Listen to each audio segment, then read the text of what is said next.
സമ്മതിക്കാത്ത പ്രവൃത്തിയൊന്ന് ദൈവം ചെയ്യാൻ പോകുന്നു. പറഞ്ഞാലും വിശ്വസിക്കാത്ത പ്രവൃത്തിയൊന്ന് ദൈവം ചെയ്യാൻ പോകുന്നു. കേട്ടാലും സമ്മതിക്കാത്ത പ്രവൃത്തിയൊന്ന് നാഥൻ ചെയ്യാൻ പോകുന്നു. കേട്ടാലും സമ്മതിക്കാത്ത പ്രവൃത്തിയൊന്ന് നാഥൻ ചെയ്യാൻ പോകുന്നു.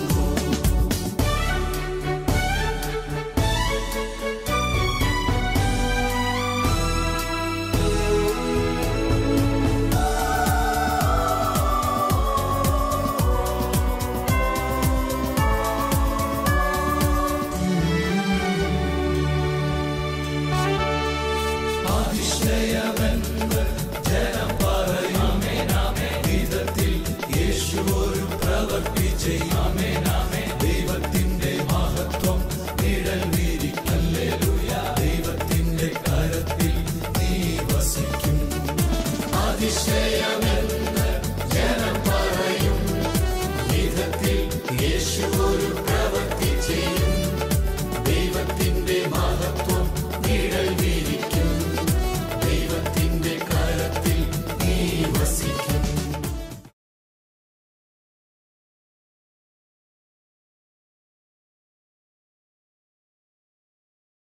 സഹോദരങ്ങളെ, 2016 കത്തോലിക്ക സഭയിൽ കരുണയുടെ വർഷമായിരുന്നു. ഇതിന് കാരണക്കാരിയായി മാറിയതും ഒരാളുടെ പ്രാർത്ഥനയാണ്. നമുക്കറിയാം, കരുണയുടെ ജപമാല രൂപപ്പെടുത്തിയ സിസ്റ്റർ ഫൗസ്റ്റീനയുടെ പ്രാർത്ഥനയാണ്. ഈ സിസ്റ്റർ ഫൗസ്റ്റീന ആരായിരുന്നു? സിസ്റ്റർ ഫൗസ്റ്റീന പോളണ്ടിൽ 3 ക്ലാസ് പോലും പഠിച്ചിട്ടില്ലാത്തൊരു പാവപ്പെട്ട പെൺകുട്ടിയായിരുന്നു. 3 ക്ലാസ് വിദ്യാഭ്യാസം അവൾക്കില്ല. അതുകൊണ്ട് തന്നെ അവളെ കിച്ചണിലെ ഒരു ഡ്യൂട്ടിയാണ് ഏൽപ്പിച്ചിരുന്നത്.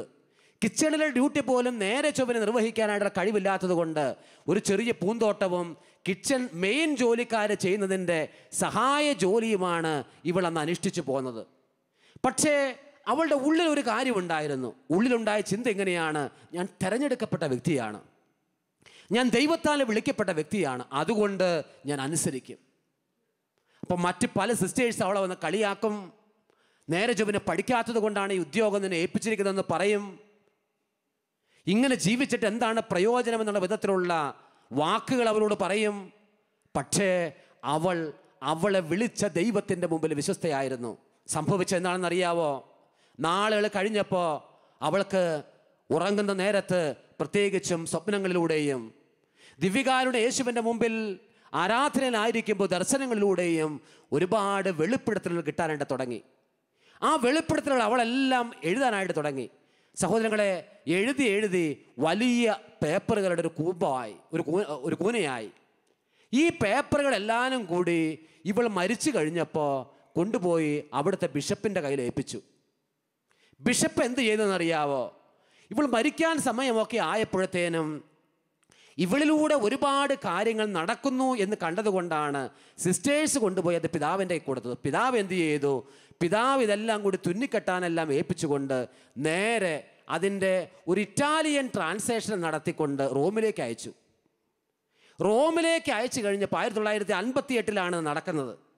റോമിലേക്ക് അയച്ചു കഴിഞ്ഞപ്പോൾ പിതാക്കന്മാർ പറഞ്ഞു, ഇതിൽ ഒരുപാട് ഹെരസിയുണ്ട്. നിങ്ങൾക്കറിയാവോ ഹെരസി എന്ന് പറഞ്ഞാൽ? സ്കിസമുണ്ട് എന്ന് പറഞ്ഞാൽ ഒരുപാട് സഭയ്ക്കെതിരായ പഠനങ്ങളുണ്ട്. തെറ്റായ പഠനങ്ങളാണ് ഇതിന് മുഴുവൻ ഉള്ളത്. 1958 ഈ പുസ്തകം ചെല്ലുന്നത്. അവർ ഇൻഡെക്സിൽപ്പെടുത്തുക എന്ന് പറഞ്ഞാൽ ഉപേക്ഷിക്കപ്പെട്ട സഭയ്ക്കെതിരായ പഠനങ്ങളുടെ ഒരു ലിസ്റ്റിൽ പെടുത്തി ആ പുസ്തകം.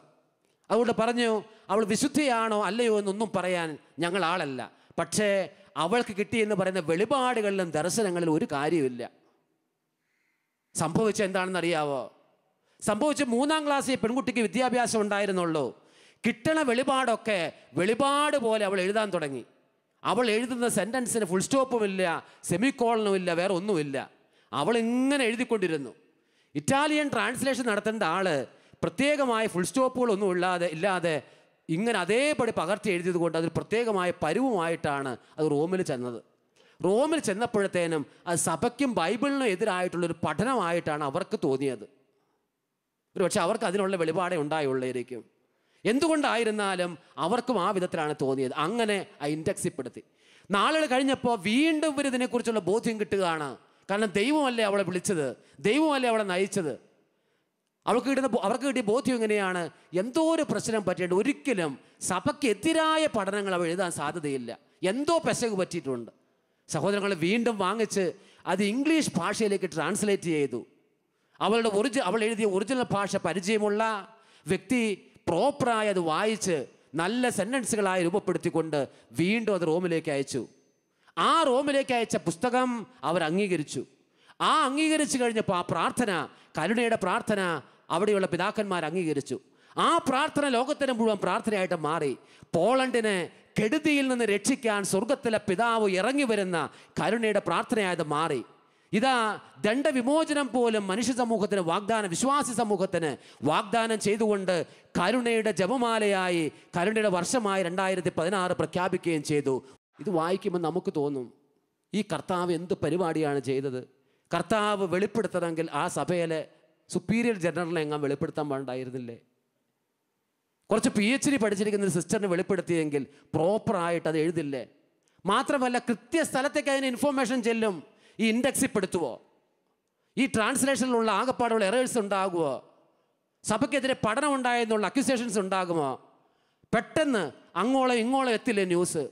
സഹോദരങ്ങളെ, മേജർ സുപ്പീരിയറിനെ തേടി പരിശുദ്ധാത്മാവ് പോയാൽ മുട്ടിയാൽ ചിലപ്പോൾ വാതിൽ തുറക്കാൻ ബുദ്ധിമുട്ടാണെന്ന് അറിയാവുന്നത് കൊണ്ട് എപ്പോഴും തുറന്നു കിടക്കുന്ന ഈ അടുക്കളയിലേക്ക് ചെല്ലുവാൻ ഈ പരിശുദ്ധാത്മാവ് തയ്യാറായി. വലത് ഉയർത്തുന്നു പറഞ്ഞേന് ഹല്ലേലൂയ. ഇവളിലൂടെ ദൈവം വൻ കാര്യങ്ങൾ ചെയ്തു. ഞാൻ പറഞ്ഞത് സഹോദരങ്ങളെ, ഇവൾക്ക് മറ്റ് എല്ലാവരും നിന്നെക്കൊണ്ട് പ്രയോജനമില്ല എന്നും നിന്റെ വിളിയുമായിട്ട് ബന്ധപ്പെട്ട് നിനക്ക് വലിയ അർത്ഥമില്ല എന്നും നിനക്ക് ഉന്നതമായ സ്ഥാനം കിട്ടില്ല എന്നും ഇതൊന്നും പറഞ്ഞപ്പോൾ ഇവൾ വിഷമിച്ചില്ല, ഇവൾ പിറകോട്ട് പോയില്ല. മറിച്ച് ചെറിയ കാര്യങ്ങളിലും വലിയ കാര്യങ്ങളിലും വളരെയധികം വലിയവനായ ദൈവത്തിൻ്റെ മുമ്പിൽ വിശ്വസ്തനായി. ചെറിയ കാര്യത്തിലും വലിയ കാര്യത്തിലും ഒരുപോലെ വിശ്വസ്തയായി ജീവിച്ചതുകൊണ്ട് അവളെ ദൈവം വൻ കാര്യങ്ങൾക്ക് വേണ്ടി ഉയർത്തി. സഹോദരങ്ങളെ, അനുസരിക്കാൻ ഞാനും നിങ്ങളും പഠിക്കണം. ദൈവത്തിൻ്റെ മുമ്പിലും കർത്താവിൻ്റെ ശുശ്രൂഷകർ നയിക്കുന്നവരുടെ മുമ്പിലും അനുസരിക്കുന്ന സമയത്ത് മത്തായിയുടെ സുവിശേഷം നമ്മൾ വായിക്കുന്നുണ്ട്. ചെറിയ കാര്യത്തിൽ നമ്മൾ അനുസരണ സൂക്ഷിച്ചാൽ, ചെറിയ കാര്യത്തിൽ നമ്മൾ അവൻ്റെ വാക്ക് പാലിച്ചാൽ വലിയ കാര്യങ്ങളും അവിടെ നമ്മളെ ഏൽപ്പിക്കുന്നു. ഞാൻ ഓർക്കുന്നു, ഏതാനും വർഷങ്ങൾക്ക് മുമ്പ് ഞാൻ PG പഠനമൊക്കെ കഴിഞ്ഞ് ഇരിക്കുന്ന സമയത്താണ്. പഠനം കഴിഞ്ഞിരിക്കുന്ന സമയത്ത് ഞാൻ സഭയിൽ ജോയിൻ ചെയ്തിട്ടില്ല. എൻ്റെ മനസ്സിൽ എപ്പോഴും വലിയ ആഗ്രഹമാണ് ഒരു മിഷണറി ആകണം, ഒരു വൈദികനാകണം. ഈ വലിയ ആഗ്രഹം ഉണ്ടായിരുന്നിട്ടും എനിക്ക് വീട്ടിലെ സാഹചര്യം അനുസരിച്ച് കൊണ്ടും മറ്റു കാര്യങ്ങൾ കൊണ്ടും എനിക്ക് പോകാനായിട്ട് പറ്റുന്നില്ല. ഇങ്ങനെ ഞാൻ ഏറെ വിഷമിച്ചുകൊണ്ടിരിക്കുന്ന നേരത്ത് ഞാൻ ഏതാനും പേരോട് ആലോചന ചോദിച്ചു കഴിഞ്ഞപ്പോൾ ആലോചനക്കാർ പറഞ്ഞു, കുറച്ചുകൂടി നല്ലത് വീട്ടിലായിരിക്കുന്നതാണ് സഭയുടെ അകത്തായിരിക്കുന്നതിനേക്കാൾ എന്ന് പറഞ്ഞു. അപ്പോൾ ആലോചന ചോദിച്ചവരൊക്കെ ആ വിധത്തിലാണ് എന്നെ നയിച്ചത്. പക്ഷേ പ്രാർത്ഥിക്കുന്ന സമയത്ത് കർത്താവും എൻ്റെ ആത്മീയമായി എന്നെ നിരന്തരം നയിക്കുന്ന ആത്മീയ പിതാവും എന്നും പറയുന്നുണ്ട്, ഈശോ നൽകുന്ന ആ പ്രേരണയെ നീ അനുസരിക്കുക. ബാക്കി പറയുന്നവരല്ല നോക്കേണ്ടത്, ബാക്കി പറയുന്നവരുടെ വൃഥാവിലുള്ള വാക്കുകളല്ല നോക്കേണ്ടത്. സഹോദരങ്ങളെ, അതിനിടയിലാണ് കാക്കനാടുള്ള ഒരു കമ്പനിയിൽ നിന്ന് ഞാനൊരു ഇൻ്റർവ്യൂ ഹോളണ്ടിലുള്ള ഒരു ഹോട്ടലിൽ അക്കൗണ്ടൻ്റായി ജോലി ചെയ്യാൻ വേണ്ടിയിട്ടായിരുന്നു. ഈ അക്കൗണ്ടൻ്റായി ജോലി ചെയ്യാൻ പോകുന്നതിന് ഭാഗമായി തന്നെ അവർ പറഞ്ഞിട്ടുണ്ടായിരുന്നു, മിനിമം ഭക്ഷണ സാധനങ്ങളൊക്കെ ഉണ്ടാക്കാനായിട്ട് പഠിക്കണം, ഡ്രിങ്ക്സ് എല്ലാം ആൽക്കഹോളെല്ലാം കൊടുക്കാനായിട്ട് പഠിക്കണം, ഡിസ്ട്രിബ്യൂട്ട് ചെയ്യാനായിട്ട് പഠിക്കണം. അങ്ങനെ ചാലക്കുടിയിലുള്ള ഒരു ഹോട്ടലിലും കലൂര് ഭാഗത്തുള്ള ഒരു 3 സ്റ്റാർ ഹോട്ടലിലും ഞാൻ വർക്ക് ചെയ്തു. ഏതാണ്ട് 6 മാസക്കാലം ഞാൻ അവിടെ ജോലി ചെയ്തു. ഭക്ഷണങ്ങൾ കൊടുക്കാൻ പഠിച്ചു. ഇവിടെയുള്ള ചില അമ്മവങ്ങന്മാരെക്കാൾ ഭംഗിയായി ഞാൻ ഒന്നാന്തരമായിട്ട് ഭക്ഷണം ഉണ്ടാക്കും. അപ്പോൾ ഈ ഭക്ഷണമെല്ലാം കൊടുത്തും ഡ്രിങ്ക്സ് എല്ലാം ഒറ്റ കൈ കൊണ്ട് കൊടുത്തും ഒക്കെ ഇങ്ങനെ പഠിക്കുകയാണ്. ഈ പഠിക്കുന്ന സമയത്തും ഈ കാര്യങ്ങൾ ചെയ്യുന്ന നേരത്തും എൻ്റെ ഉള്ളിൽ എൻ്റെ ദൈവം എന്നോട് പറയുന്നുണ്ട്, ഞാൻ പറയുന്നത് നീ അനുസരിക്കുക, ഞാൻ പറയുന്ന ദിക്കിലേക്ക് നീ പോവുക. മറ്റുള്ളവർ പറയുന്ന വാക്കുകളല്ല, മറ്റുള്ളവർ എന്ത് നോക്കിക്കൊണ്ടാണ് പറയുന്നത്? മറ്റുള്ളവർ പറയുന്നത് നീ ഒരു ഏക മകനായതുകൊണ്ട് നീ ആ ശുശ്രൂഷയ്ക്ക് വേണ്ടി പോകണ്ട. വീടിൻ്റെ പ്രതീക്ഷയായതുകൊണ്ട് നീ അതിലേക്ക് പോകണ്ട, അല്ലെങ്കിൽ ഇങ്ങനെ ഒരു കാര്യത്തിന് വേണ്ടി നീ പോകേണ്ട ആവശ്യമില്ല. ഇപ്പം ചെയ്യുന്നത് ധാരാളമായിട്ട് മതി. ജീസസ് യൂത്തിൽ വർക്ക് ചെയ്യുന്നത് മതി. സഹോദരങ്ങളെ, നിങ്ങൾ ആരെയാണ് അനുസരിക്കേണ്ടത്? മനുഷ്യൻ്റെ വൃഥാവിലുള്ള വാക്കു മാറ്റുന്ന മനുഷ്യൻ്റെ വാക്കുകളിൽ നമ്മുടെ മനസ്സ് കൊടുക്കണമോ, അതോ വാക്ക് മാറ്റാത്ത കർത്താവിലേക്ക് നമ്മുടെ മനസ്സ് കൊടുക്കണമോ? അന്ന് രാത്രിയിൽ ഏതാണ്ട് 3 മണിക്കൂർ സമയം ഞാൻ പ്രാർത്ഥിച്ചു. ഞാൻ പ്രാർത്ഥന കഴിഞ്ഞ് ബോധം കെട്ടതുപോലെയാണ് ഞാൻ ആയിരിക്കുന്ന പ്രാർത്ഥിക്കാനായിട്ട് ഞങ്ങൾ ജീസസ് യൂത്തുകാരെ പോയിക്കൊണ്ടിരുന്ന ഒരു ആശ്രമത്തിൻ്റെ നടയിൽ മറിഞ്ഞു വീഴുന്നത്. ഞാൻ എഴുന്നേറ്റിട്ട് തീരുമാനിച്ച കാര്യം ഇതാണ്: ഇനി ഞാൻ ആരോടും ചോദിക്കില്ല. അബ്രാഹാം ഇസ്ഹാക്കിനെ ബലിയർപ്പിക്കാൻ പോകുന്ന നേരത്ത് സ്വന്തം ഭാര്യയായ സാറയോട് പോലും ആലോചന ചോദിക്കാത്തതിൻ്റെ കാരണം എന്തായിരുന്നു? സ്വന്തം മകളോട് പോലും അന്വേഷിക്കാത്തതിൻ്റെ കാരണം എന്തായിരുന്നു? സഹോദരങ്ങളെ, ദൈവ ശുശ്രൂഷയ്ക്ക് വിളിക്കപ്പെട്ടിരിക്കുന്ന വ്യക്തി ദൈവത്തെ അനുസരിക്കുന്നതിന് പകരം സാഹചര്യങ്ങളിലേക്കും സമ്മർദ്ദങ്ങളിലേക്കും നോക്കിക്കഴിഞ്ഞാൽ അവർക്കൊരിക്കലും അവന് വേണ്ടി ജീവിക്കാൻ കഴിയില്ല. ഇതാ ഞാൻ ഓർത്ത് ആരോടും പറയുന്നില്ല. വീട്ടിൽ ചെന്നു ശവസംസ്കാരത്തിന് നേരത്ത് കരയുന്നത് പോലെ എല്ലാവരും കരഞ്ഞു. ഈ കരച്ചിലെല്ലാം കഴിഞ്ഞ് ഞാൻ സഭയിൽ ജോയിൻ ചെയ്തു. സംഭവിച്ച കാര്യം ഇതാണ്: 2009 ആണ്ടിൽ ഞാൻ ബെൽജിയത്ത് ഏതാനും വർഷങ്ങളുണ്ടായിരുന്നു. അവിടെ ഉണ്ടായിരുന്ന സമയത്ത് ലോകത്തിലെ പ്രധാനപ്പെട്ട ഭാഗങ്ങളിൽ നിന്നുള്ള 18ഓളം നൊബൽ സമ്മാനം നേടിയിരിക്കുന്ന ആളുകൾ ഹോളണ്ടിലെ ഒരു ഹോട്ടലിൽ ഒരുമിച്ച് കൂടുന്ന ഒരു ന്യൂസ്. ആ ഹോളണ്ടിൽ ഒരുമിച്ച് കൂടുന്ന സമയത്ത് 200ഓളം റിസർച്ച് സ്കോളേഴ്സിന് എസ്സേ എഴുതാം, അതിൽ 5 പേർക്ക് ഇവരോടൊപ്പം ഭക്ഷണം കഴിക്കാനുള്ള അനുവാദവും ഉണ്ട് എന്നൊരു നോട്ടീസ് ഞാൻ കണ്ടു. ഞാൻ ആഘോഷമായി ഗേ മാരേജിനെതിരെ ഒരു കാര്യമായ ഒരു പ്രബന്ധം ഞാൻ ഉണ്ടാക്കി. ഈ പ്രബന്ധം അവർ തിരഞ്ഞെടുത്തു. ആ പ്രബന്ധം തിരഞ്ഞെടുത്തതിൻ്റെ ഭാഗമായി ഞാൻ അവരോടൊപ്പം ഭക്ഷണം കഴിക്കാനായിട്ടുള്ള തിരഞ്ഞെടുപ്പ് എനിക്ക് ഉണ്ടായി. 2500ഓളം യൂറോ സമ്മാനമായും 5 ദിവസം ഒരു ഹോട്ടലിലുള്ള താമസവും ഈ നൊബൽ സമ്മാനക്കാരുമായിട്ടുള്ള ബന്ധപ്പെട്ടുള്ള ചർച്ചയുമായിരുന്നു അതിൻ്റെ പ്രധാനപ്പെട്ട കാര്യം. അതിൽ പ്രധാനപ്പെട്ട ആനുകൂല്യമായി നമുക്ക് തന്നിരുന്നത് നിങ്ങൾക്കറിയാവോ? ഈ 2009 ആണ്ടിൽ ഞാൻ പോയ ഹോട്ടൽ എന്ന് പറയുന്നത് 20 വർഷങ്ങൾക്ക് മുമ്പ് 1997 ആണ്ടിൽ ഞാൻ ഏത് ഹോട്ടലിൽ വെയിറ്ററായോ അക്കൗണ്ടൻ്റായോ പോസ്റ്റ് ചെയ്യപ്പെടേണ്ട അതേ ഹോട്ടലിലാണ് നൊബൽ സമ്മാനക്കാരോടൊപ്പം 5 സ്റ്റാർ ഹോട്ടലിൽ ഭക്ഷണം കഴിക്കാനും കർത്താവിൻ്റെ നാമത്തെ മഹത്വപ്പെടുത്താനും ദൈവം എനിക്ക് അവസരം തന്നത്. കരമുയർത്തുന്നു പറഞ്ഞേന് ഹല്ലേലൂയ, ഹല്ലേലൂയ. സഹോദരങ്ങളെ, നമ്മുടെ ദൈവം ആർക്കും കടക്കാരനല്ല. Our God is not a debtor. അവൻ ആർക്കും കടക്കാരനല്ല. ഒരു കന്യാസ്ത്രീയിൽ നിന്ന് ഒരു സഹായം സ്വീകരിച്ചാൽ അവൾ മറച്ചു പ്രതീക്ഷിക്കും. ഒരു കാശുകാരൻ ഒരു കാര്യം സ്വീകരിച്ചാൽ അവർ ചിലപ്പോൾ റെസ്പെക്റ്റ് പ്രതീക്ഷിച്ചേക്കാം. പക്ഷേ നമ്മുടെ ദൈവം ആർക്കും കടക്കാരനല്ല. അവനെ നിങ്ങൾ അനുസരിക്കുമോ, അവൻ നിന്നെയും ബഹുമാനിക്കും. നിയമാവർത്തന പുസ്തകം: നിങ്ങൾ എന്നെ ബഹുമാനിച്ചാൽ ഞാനും നിങ്ങളെ ബഹുമാനിക്കും. ഹോട്ടൽ മൊണ്ടാനോ എന്ന് പറയുന്ന ഹോട്ടലിൽ ആഘോഷകരമായ ഭക്ഷണം കഴിക്കാനുള്ള സാധനങ്ങൾ കൊണ്ടുവന്നിരിക്കുന്ന നേരത്ത് എൻ്റെ ഹൃദയവും എൻ്റെ കണ്ണും ഒരുപോലെ നിറയുകയായിരുന്നു. ഞാൻ ചിന്തിച്ചു, ദൈവമേ, ഒരു പക്ഷേ അവിടെ വെയിറ്റേഴ്സായി ഒരുപാട് പേര് നടക്കുന്നുണ്ട്, അവരിൽ എണ്ണപ്പെടേണ്ട വ്യക്തിയായിരുന്നു ഞാൻ. സഹോദരങ്ങളെ, നിങ്ങൾക്കറിയാവോ, മോശയെ ദൈവം വിളിക്കുന്നു. മോശ ദൈവത്തിൻ്റെ തെരഞ്ഞെടുപ്പ് സ്വീകരിച്ചില്ലെങ്കിൽ അവന് കിട്ടാമായിരുന്ന പ്രതിഫലം എന്തായിരുന്നു? 2 സാധ്യതയുണ്ട്. ഒന്നുകിൽ മോശ പിരമിഡുകളിൽ അവശേഷിച്ചേനെ, പിരമിഡുകളിൽ ഒരു ശവമായി അവനെ വെച്ചേനെ. രണ്ടാമത്തെ സാധ്യത ഇതാണ്: ഫറവോയുടെ കൊട്ടാരത്തിൽ അവൻ വസിക്കുന്നത് കൊണ്ട് യുദ്ധം ചെയ്യാൻ പോകുന്ന നേരത്ത് എതിർവശത്തിലൂടെ വരുന്നത് ചെങ്കടൽ കടന്ന് ഇസ്രായേൽ ജനം പോകുന്നു, പിറകിലൂടെ പോകുന്നത് ഫറവോയുടെ നേതൃത്വമാണ്. അതിന് നേതൃത്വം വഹിക്കേണ്ടിയിരിക്കുന്നത് ഒരു പക്ഷെ മോശയായിരിക്കും. അവൻ ഈ തന്നെ സമർപ്പിച്ചില്ലായിരുന്നുവെങ്കിൽ അവന് കിട്ടാമായിരുന്നത്. അപ്പോൾ തീർച്ചയായും വെള്ളത്തിൽ മുങ്ങിച്ചാവേണ്ട വ്യക്തിയായിരുന്നു മോശ എന്ന് പറയുന്നത്. പക്ഷേ ദൈവം പറയുന്നത് അനുസരിച്ചതുകൊണ്ട് അവൻ ഏറ്റവും വലിയ കുടിയേറ്റത്തിൻ്റെ ജനനായകനായി എണ്ണപ്പെട്ടു. ദൈവം പറയുന്നത് അനുസരിക്കുന്നവരെയാണ് ദൈവത്തിന് ആവശ്യം. ഞാൻ നേരത്തെ പറഞ്ഞു, വലിയ കാര്യങ്ങൾ മാത്രം അനുസരിക്കുകയല്ല, വളരെ ചെറിയ കാര്യങ്ങൾ നമ്മൾ അനുസരിക്കണം. ഉദാഹരണത്തിന് 2 രാജാക്കന്മാരുടെ പുസ്തകം 5-ാമത്തെ അധ്യായം. സിറിയ രാജാവിൻ്റെ വലിയൊരു സൈന്യാധിപൻ ആയിരുന്നു നാമാൻ. ഇപ്പം സിറിയ രാജാവും ആ നേതാക്കന്മാരും ഇസ്രയേലിനെ ഒരുപാട് കാലം അടക്കി ഭരിച്ചിട്ടുണ്ട്. ഇപ്പം യുദ്ധത്തിൽ ജയിക്കാൻ പ്രധാനപ്പെട്ട തന്ത്രങ്ങൾ മെനഞ്ഞ വ്യക്തിയാണ് ഇദ്ദേഹം, നാമാൻ എന്ന് പറയുന്ന വ്യക്തി. ഈ അധിപൻ ഇവന് കുഷ്ഠം വരുന്നു. കുഷ്ഠം വരുന്ന സമയമായി കഴിഞ്ഞപ്പോൾ സിറിയ രാജാവിന് തോന്നി ഇവനെ എങ്ങനെയെങ്കിലും രക്ഷിക്കണം, കാരണം ഇവരില്ലാതെ യുദ്ധത്തിന് പോകാൻ പറ്റില്ല. അപ്പോഴാണ് അറിയുന്നത്, ഇതാ ഇസ്രയേലിൽ ഒരു ദൈവപുരുഷനുണ്ട്. ഇസ്രയേലിൽ ഒരു ദൈവപുരുഷനുണ്ട്, അത് ഏലീഷ ആണ്. ഏലീഷായുടെ അടുത്തേക്ക് ചെന്ന് കഴിഞ്ഞാൽ ഇവൻ്റെ കുഷ്ഠം മാറ്റാൻ അവന് പറ്റും. അങ്ങനെ ഏലീഷായുടെ അടുത്തേക്ക് സിറിയ രാജാവ് നാമാനെ പറഞ്ഞു വിടുകയാണ്. രഥങ്ങളുമായി കുതിരകളുമായി ആഘോഷമായിട്ടാണ് ഇതാ ഈ സൈന്യാധിപൻ അവിടെ ചെല്ലുന്നത്.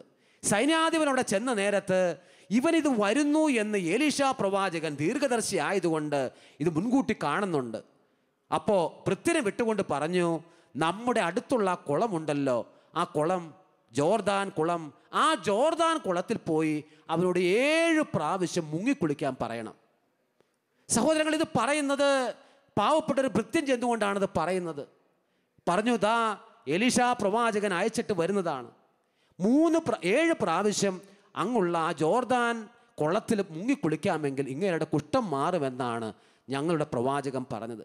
സഹോദരങ്ങളെ, സിറിയയിലെ ഏറ്റവും വലിയ സൈന്യാധിപനായ നാമാന് ഭയങ്കരമായ ദേഷ്യം വന്നു. അവരിങ്ങനെ പറഞ്ഞു, ഇതെന്തുകൊണ്ടാണ് ഇങ്ങനെ പറയുന്നത്? ഇത്രയും രഥങ്ങളും കുതിരകളുമായ ആഘോഷമായിട്ട് ഞാൻ വന്നിട്ട് ഒന്ന് ഇറങ്ങി വന്ന് എൻ്റെ തലയിൽ കൈവച്ച് പ്രാർത്ഥിക്കാൻ പോലും തയ്യാറായില്ലല്ലോ. കാരണം അവനറിയാം, സൗഖ്യം കിട്ടണമെങ്കിൽ പ്രവാചകൻ വന്ന് കൈവച്ച് പ്രാർത്ഥിക്കണം, കൈവീശി പ്രാർത്ഥിക്കണം, സ്പർശിച്ചു പ്രാർത്ഥിക്കണം.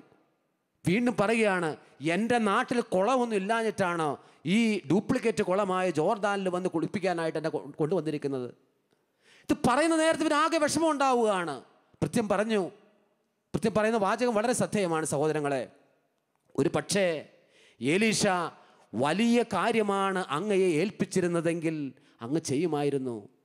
ഈ ഒരു ചെറിയ കാര്യം പറഞ്ഞത് കൊണ്ടല്ലേ അങ്ങ് അനുസരിക്കാത്തത്? ഈ ചെറിയ കാര്യം ഒന്ന് അനുസരിച്ച് നോക്ക്, അപ്പോൾ ഫലം കാണാനായിട്ട് പറ്റും.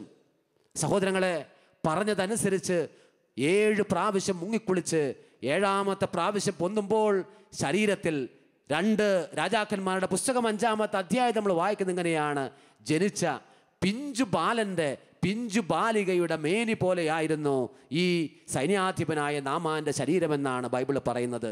അനുസരിക്കുന്നവർ കർത്താവിൻ്റെ സ്വന്തമാകും. അനുസരിക്കുന്നവർ കർത്താവിന് പ്രിയപ്പെട്ടവരാകും. നമ്മുടെ ആത്മീയ ജീവിതത്തിൽ, ശുശ്രൂഷാ ജീവിതത്തിൽ പലരും വളരാതെ പോകുന്നതിൻ്റെ കാരണം, പലരും തങ്ങളിൽ തന്നെ കുറുകിപ്പോകുന്നതിൻ്റെ കാരണം ദൈവത്തെ അനുസരിക്കാൻ മനസ്സില്ലാത്തത് കൊണ്ടാണ്. നിങ്ങൾക്കറിയാമായിരിക്കും, ഒരു പക്ഷേ നമ്മളൊരു പ്രവാചക മനസ്സുള്ള പ്രോഫസിയുടെ എല്ലാ ഗിഫ്റ്റുള്ള ഒരു ശുശ്രൂഷകൻ്റെ അടുത്ത്, ഒരു പുരോഹിതൻ്റെ അടുത്ത് പ്രാർത്ഥിക്കാനായിട്ട് ചെല്ലുന്നു. അദ്ദേഹം ഒരുപാട് കാര്യങ്ങൾ നമ്മളോട് നിർദ്ദേശിക്കുന്നു. ഈ നിർദ്ദേശിക്കുന്ന സമയത്ത് നമ്മളിതെല്ലാം അനുസരിക്കാൻ പോകില്ല, മറിച്ച് നമുക്ക് ആവശ്യമുള്ളത് നമ്മൾ എടുക്കും. ഉദാഹരണത്തിന് നമ്മൾ പറയുന്നത് ഇങ്ങനെയാണ്, ഇതാ സഹോദരി റോസി നീ ലോകത്തെ വിറപ്പിക്കുന്ന സുവിശേഷകയായിരിക്കും, അത് ബോധപൂർവ്വം എടുക്കും. നീ റോസി നീ ഇന്ന സ്ഥലത്ത് പോയി സുവിശേഷ ശുശ്രൂഷ നടത്തും, അത് നമ്മൾ എടുക്കും. റോസി നീ നിൻ്റെ ഭർത്താവിൻ്റെ മേൽ ആധിപത്യം പുലർത്തും, അതെടുക്കും. റോസി നീ ആയിരിക്കും നാട്ടുകാരെ ഭരിക്കുന്ന ദണ്ട് നിൻ്റെ മുമ്പിൽ കാണുന്നു, നീ അതെടുക്കും. റോസി നീ 5 വർഷത്തിനുള്ളിൽ ക്യാൻസർ വന്ന് മരിക്കും, അത് നമ്മൾ തള്ളിക്കളേ. എഡിറ്റ് ചെയ്താണ് നമ്മൾ പ്രോഫസി നമ്മൾ എടുക്കുന്നത്. ഇതുകൊണ്ടാണ് സഹോദരങ്ങളെ, ഒരുപാട് വരദാനങ്ങളുള്ള സമൂഹങ്ങൾ പോലും ഒരു പക്ഷെ പിടിച്ചു നിൽക്കാൻ കഴിയാതെ പോകുന്നതിൻ്റെ കാരണം എന്താണ്? എഡിറ്റഡാണ് നമ്മുടെ സർവീസ്, എഡിറ്റഡാണ് നമ്മുടെ വേർഷൻസ്. ദൈവത്തിൻ്റെ തിരഞ്ഞെടുക്കപ്പെട്ടവൻ പറയുന്നത് ചെറുതും വലുതുമാണെങ്കിലും കണ്ണടച്ച് വിശ്വസിക്കണം. റഷ്യ കമ്മ്യൂണിസ്റ്റ് ഭരണത്തിൻ്റെ കീഴിൽ വിപരീതമായി പോകുന്ന സമയത്ത് പാപ്പ പറഞ്ഞു, ജപമാല ചൊല്ലി പ്രാർത്ഥിക്കുക. ജപമാല ചൊല്ലി പ്രാർത്ഥിച്ചു കഴിഞ്ഞാൽ റഷ്യയുടെ മാനസാന്തരം സംഭവിക്കും. ഇത് പറയുന്ന നേരത്ത് സഭയിൽ ഒരുപാട് ബുദ്ധിജീവികൾ ഇങ്ങനെ ചിന്തിച്ചു. ഞങ്ങൾ പേപ്പറുകൾ പ്രസൻറ്റ് ചെയ്തു, ഒരുപാട് മീറ്റിങ്ങുകളും കോൺഫറൻസുകളും നടത്തി, ഒരുപാട് ഡയലോഗുകൾക്ക് ഞങ്ങൾ പോയി, ഒരു കാര്യവും സംഭവിച്ചിട്ടില്ല. അപ്പോൾ ഇനി കൊന്ത ചെല്ലുക എന്ത് നടക്കാനാണ്? പിതാവ് പറഞ്ഞു, ഇത് മാതാവിലൂടെയുള്ള വെളിപ്പെടുത്തലാണ്, ചെയ്യണം.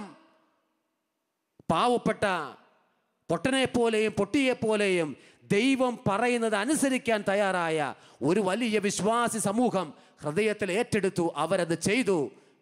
കാലഘട്ടം നാളുകൾ കഴിഞ്ഞപ്പോൾ നമ്മൾ മനസ്സിലാക്കുന്നത് റഷ്യ എന്ന് പറയുന്നത് ഭൂപടത്തിൻ്റെ പോലും ഭാഗമല്ലാത്ത വിധത്തിൽ കമ്മ്യൂണിസ്റ്റ് ഭരണം മുഴുവൻ അവിടുന്ന് തുടച്ചു മാറ്റം ചെയ്യപ്പെട്ടു.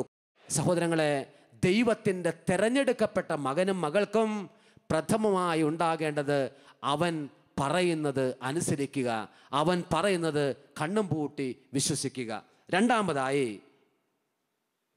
തിരഞ്ഞെടുക്കപ്പെട്ടിരിക്കുന്ന വ്യക്തി അവരുടെ ഉള്ളിൽ സൂക്ഷിക്കേണ്ട പ്രധാനപ്പെട്ട ചിന്ത, കാലഘട്ടത്തിൻ്റെ ഒരു അഭിഷേകം അവർ സ്വീകരിക്കണം. തിരഞ്ഞെടുക്കപ്പെട്ടിരിക്കുന്ന ഒരു വ്യക്തി കാലഘട്ടത്തിന് അനുസൃതമാകുന്ന ഒരു അഭിഷേകം സ്വീകരിക്കണം. എന്താണ് ഇതിൻ്റെ അർത്ഥം?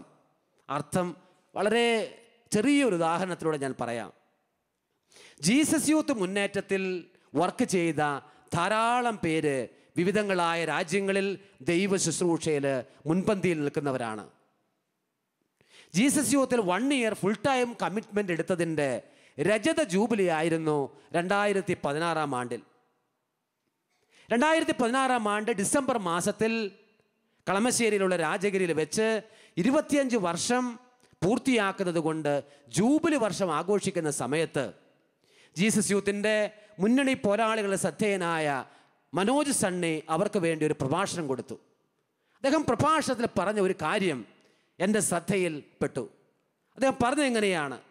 ഒരു കാലത്ത് അരുണാചലിൽ വിശ്വാസമില്ലായിരുന്നു, ഞങ്ങൾ ഫുൾ ടൈമേഴ്സ് ആയപ്പോഴാണ് വിശ്വാസം കൊടുത്തത് എന്ന് പറയുന്ന ആളുകൾ ഈ കൂട്ടത്തിലുണ്ട്.